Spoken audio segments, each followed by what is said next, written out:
para analizar este sexto y último informe de gobierno. Saludo a Juan María Naveja.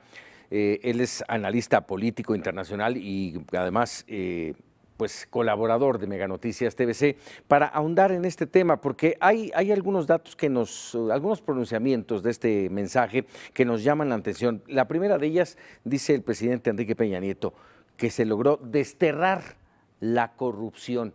Y uno se preguntará, seguramente usted, al igual que yo, uno se pregunta, bueno, ¿dónde está el caso Ilvester Gordillo, el caso Casablanca, el caso Odebrecht? Y así me puedo ir todo el noticiero mencionando muchos de los casos que están marcados y que dejaron huella en esta administración. Juan María Naveja, ¿cómo estás? Un gusto saludarte. Paco, ¿qué tal? Muy buenas noches a la audiencia. Gracias. A ver, ¿qué podríamos destacar del sexto informe de gobierno? Ya hacía yo mención de este tema de desterrar la corrupción.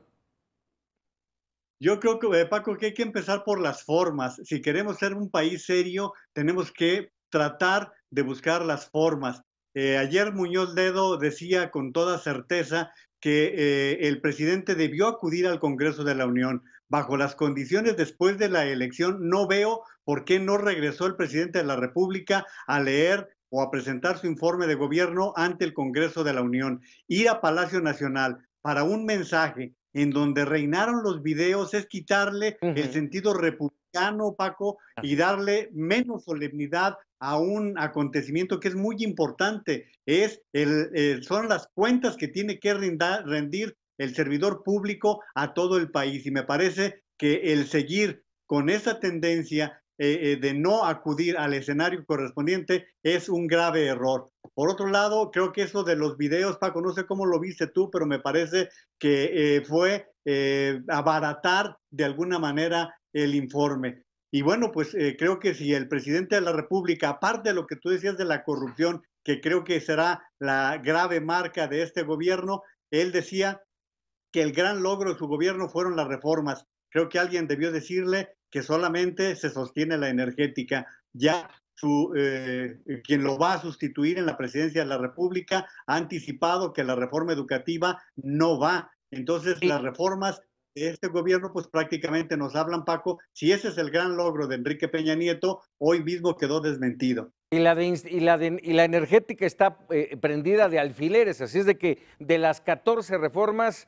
vamos a ver cuántas quedan, pero de entrada, como bien mencionas, el tema educativo está ya de antemano y en su cara señalado, se cancela.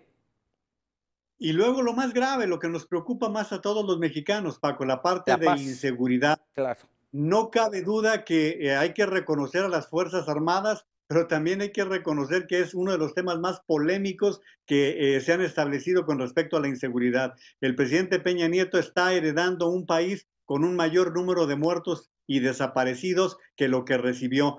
Él hablaba de que logró prácticamente un 99% de sus propuestas. Creo que es muy optimista, fue muy triunfalista. Digo, no se trata de que sea un informe en el cual se flagele, no, pero que tampoco se señalen datos que son insostenibles. Por ejemplo, él hablaba de una baja en la pobreza. Recordemos, Paco, que tenemos un choque entre los técnicos, tanto del INEGI como del Ceneval, que no nos hacen confiar en las cifras. Sí, se aumentó el empleo, pero un empleo muy mal Muy pagado. mal pagado. Perdimos más de 1 millón de empleos con sueldos de más de 13,000 pesos. Eso te habla, Paco, de que también hay una pérdida seria, una pérdida notable, y que creo que hoy, en este acontecimiento de que debió ser un informe un poco más centrado, creo que el presidente Peña Nieto le queda a deber a la nación. ¿Y qué me dices de la pobreza, Juan María?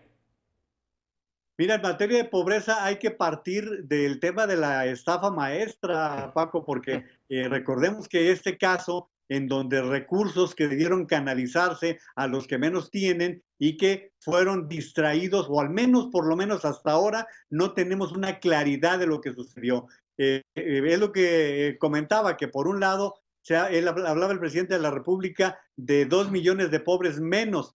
Sin embargo, los técnicos aseguran que por el contrario, la pobreza extrema creció en el país. Hay que reconocer, sí, que las cifras macroeconómicas se siguen sosteniendo de alguna manera. Sin embargo, el crecimiento que había prometido Enrique Peña Nieto no se logró. Por más que se quiera decir que tuvimos cifras positivas, se siguieron, no llegamos al 3% de crecimiento en todo el sexenio. Quiere decir que en la parte económica, la pobreza quedó como un pendiente de este gobierno y las cifras macroeconómicas pues se van a estar tambaleantes porque también hay que recordar que la deuda creció considerablemente Sí, ¿no? en este sexenio. Sí, claro. 10 billones de pesos la deuda pública del gobierno 10 mil en esta administración. ¿Perdón? 10 mil millones, Mil ojalá millones. fueran 10 millones, No, en no, esas nos viéramos. dije 10 billones.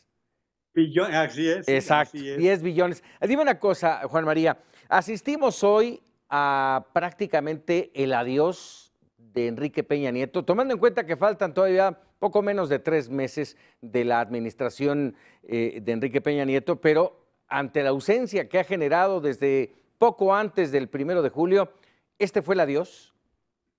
Fíjate que me parece que Luis Espota está más vigente que nunca. Hace 40 años que murió y el solitario del Palacio, allí estaba, el solitario de los Pinos, allí está claro. Enrique Peña Nieto se despidió del país prácticamente el 2 de julio.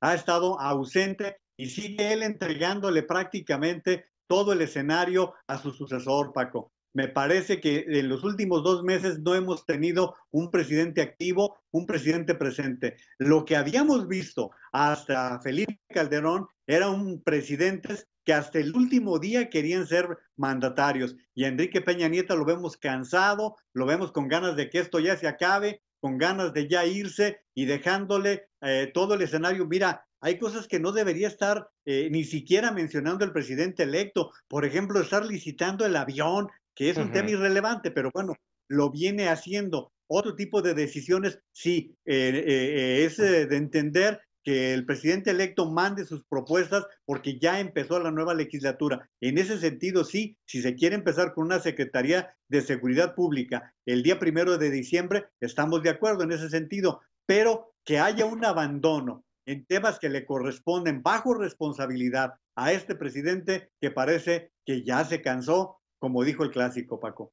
Así es, ni más ni menos. Juan María Naveja, como siempre, un gusto platicar contigo. Al contrario, Paco, muy buenas noches. Muy buenas noches. Juan María Naveja, analista político e internacionalista.